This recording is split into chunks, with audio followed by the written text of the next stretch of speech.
Bienvenue sur Essai Libre, très heureux de vous retrouver pour une vidéo spécifique rétromobile. Alors comme vous le voyez derrière moi, là je suis sur le stand Volkswagen pour la nouvelle Golf et montrer en même temps toutes les générations de Golf. Elles sont toutes là, de la 1 à la 8.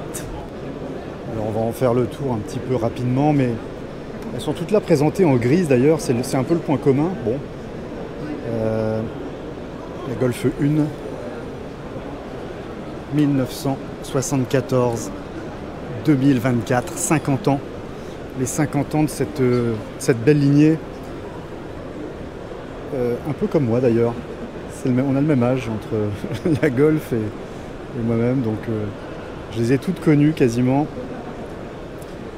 Pour la première j'étais un peu jeune, mais en tout cas dès la Golf 2, j'ai des souvenirs effectivement, les années 80, avec cet avant, une berline,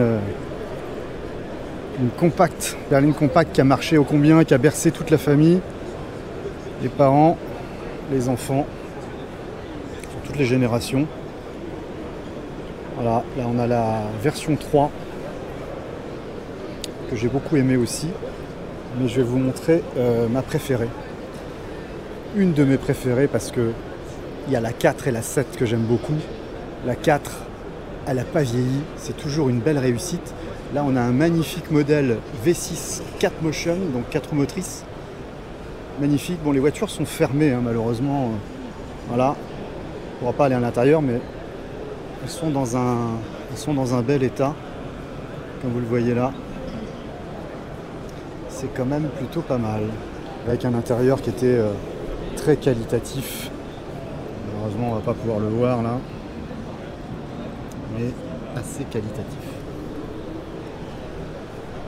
Une que j'ai le moins aimée, c'est la Golf 5. Je sais pas, les feux à l'arrière, c'était un peu gros pour moi. C'est peut-être le modèle que j'ai le moins aimé. Trop pâteau sur l'arrière. En latéral, elle se ressemble toujours un peu toutes. Hein. On a toujours cette aile à l'arrière qui est en forme de flèche. Et l'avant, pareil, je sais pas, les gros feux, ça faisait un peu pâteau hein, sur cette Golf 5. Golf 6 avec un peu plus de caractère, effectivement. Celle-ci un peu plus réussie que la version 5. Du qualitatif, toujours en termes de planche de bord. Cette face avant, un peu plus acérée. Et là, une de mes préférées, la Golf 7, qui est pour moi la plus réussie. Après la 4, la Golf 7.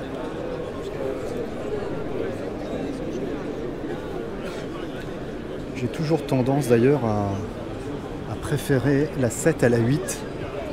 Mais bon, peut-être que ça changera avec le temps. Et les feux à l'arrière, moi j'aime bien le dessin des feux, la forme de la voiture qui mettait bien en valeur le style Golf. Voilà. Et exceptionnellement, on a la Golf, la dernière Golf, la 8 GTE dernière génération, avec des nouvelles jantes que vous voyez là, que je vous montre. On est chaussé en 225-40 R18. Des belles jantes alu et surtout noir laqué, comme on fait maintenant avec des étriers de frein rouge. Pour éviter de la résistance au vent, vous voyez que les jantes sont plus pleines que certaines jantes alu complètement aérées. Hein. Ça permet de faire des économies de carburant. Certainement un nouvel éclairage. Alors je ne suis pas spécialiste des feux, je me souviens plus comment ils étaient auparavant, mais Comme c'est la version restylée, ils ont dû revoir les feux, très certainement. Pas d'échappement visible parce que c'est une version hybride rechargeable. Je vous montre l'intérieur. Voilà l'intérieur de cette Golf GTE qui reprend toujours les sièges tissus écossais.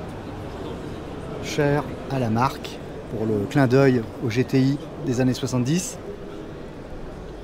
Et la planche de bord moderne, compteurs digitaux, un grand écran, hein.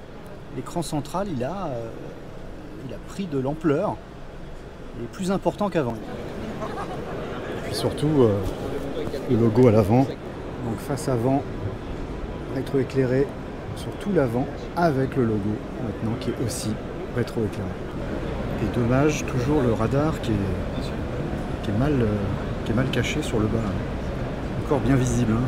Radar couplé au limiteur, régulateur de vitesse pour voir la voiture qui vous précède. La nouvelle Golf GTE est plus puissante que la Golf GTI maintenant, puisque ça monte quand même à 272 chevaux avec une nouvelle hybridation qui permet de faire 100 km en tout électrique, alors qu'avant on était donné à 50.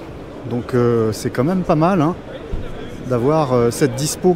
Plus de 270 chevaux, c'est quand même largement suffisant pour une voiture compacte comme celle-là. Et donc la GTI, elle, est moins puissante. Elle n'atteint pas les 270 chevaux. Donc la plus puissante de la gamme maintenant, eh bien, c'est cette GTE, qui est une très bonne voiture en soi. Et cette hybridation, cette nouvelle hybridation, on la reverra aussi dans le groupe, notamment chez Audi, sur différents modèles, puisque la mode, vous l'aurez compris, est à l'électrique et à l'hybridation. Et on aura l'occasion sur Essai Libre de pouvoir l'essayer et de vous donner mon avis, puisque j'avais essayé l'ancienne génération. Eh bien, je vous donnerai l'avis sur la 270 chevaux. Et nous avons aussi un petit clin d'œil sur les combis qu'on avait essayé. Je vous remets le lien de la vidéo quand j'avais essayé ce combi à fond en combi au cours d'un essai, quand j'avais fait l'ID Buzz. Eh bien, j'avais eu l'occasion de conduire ce combi collector si mignon, parce que l'ID Buzz, il est là, la nouvelle version de ce combi. Et on a le T1 ici, le T1, donc le plus ancien. Je pense que c'est celui-là que moi j'avais dû conduire à l'époque. 1950 et 1967. Et puis là, le T2. Le T2, lui, entre 67 et jusqu'à 2013, parce que il a été produit très longtemps.